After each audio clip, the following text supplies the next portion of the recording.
So in this video, we'll cover how to build an auto breeder for every mob type that will automatically slaughter them for you. Starting with chickens. We're going to start off by flattening out the area to work just to make it easier. It doesn't need to be too big, just a small area to work with. Next, we're going to place 4 marble plinths side by side and then finish the ends off with iron fencing using the full-size pieces here and here, and then closing the rest off using the smaller 1x1s. I also like to include a gate in the front just for ease of access. You'll want to add 2 fire pits, one on each side, and put a roof protecting them from the rain. You'll also want to add a platform and stairs at this point, and frame out the bottom part of the coop with 1-meter beams in the front and 2-meter beams in the back. You'll also want to add a 4-meter log beam here so the hens don't fall through. Then using 1x1 walls, frame out the 2 sides, then using half walls, build up the back. Then you can go ahead and add the floor in for the coop. Make sure the back wall here is 2 half walls high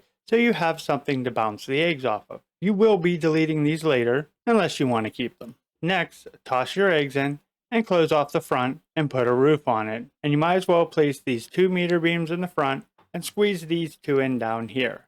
These beams are what actually hold the hens in. Now you just need to wait until your eggs have hatched, and soon you should have 4 hens inside. Break the walls up front here, blocking them, and toss them some food. Go around the back and place 3 item stands. And on those item stands, place 3 pufferfish. Once the eggs hatch into chickens, they will run around and instantly die from coming in contact with the pufferfish. Now you have an unlimited source of chicken meat, feathers, and eggs. Now moving on to the wolf and boar farm, these can actually be built together as the 2 mobs have the same hitbox area, and they'll take damage in the same way. So we're going to start off by raising the ground as high as you want. You don't really need to consider the max mobs in an area thing with this breeder because it is auto killing the adult. So at best it will just stall occasionally. So if you want it to be super efficient, raise the ground up at least 10 meters high, measuring with pole beams, which are 2 meters in height. And then next you'll want to build a breeder box up here. And this is sort of a line things up the best you can system.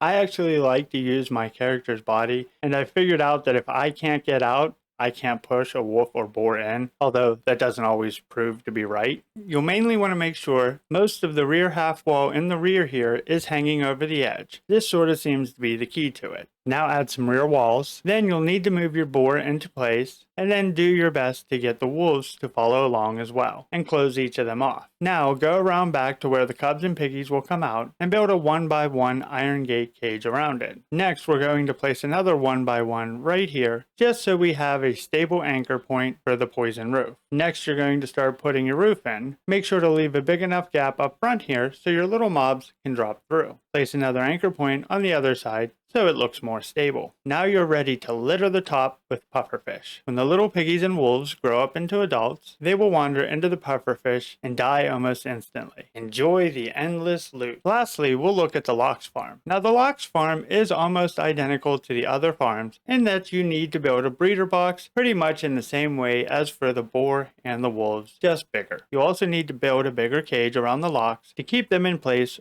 for the poison roof. Make sure to place your roof on using cage flooring and make sure it is not snapped in at the very top as I have here, but at least one of these little square pieces lower. This will ensure the roof is doing damage to your lock, which is not happening in this video. Next, we'll line the rest of the cage up with pufferfish on the inside. The more pufferfish you add, the faster the locks will go down, but make sure not to put them too low. Just remember this height difference right here, and you should be alright. You can add a door to this farm, making it much easier to go in and out and gather all the meat and leather. I hope you enjoy these endless automatic breeder farms, and you'll consider subscribing so you can be alerted when I perfect another farm. Hey, while you're waiting for that, why don't you check out this next video I chose specifically for you.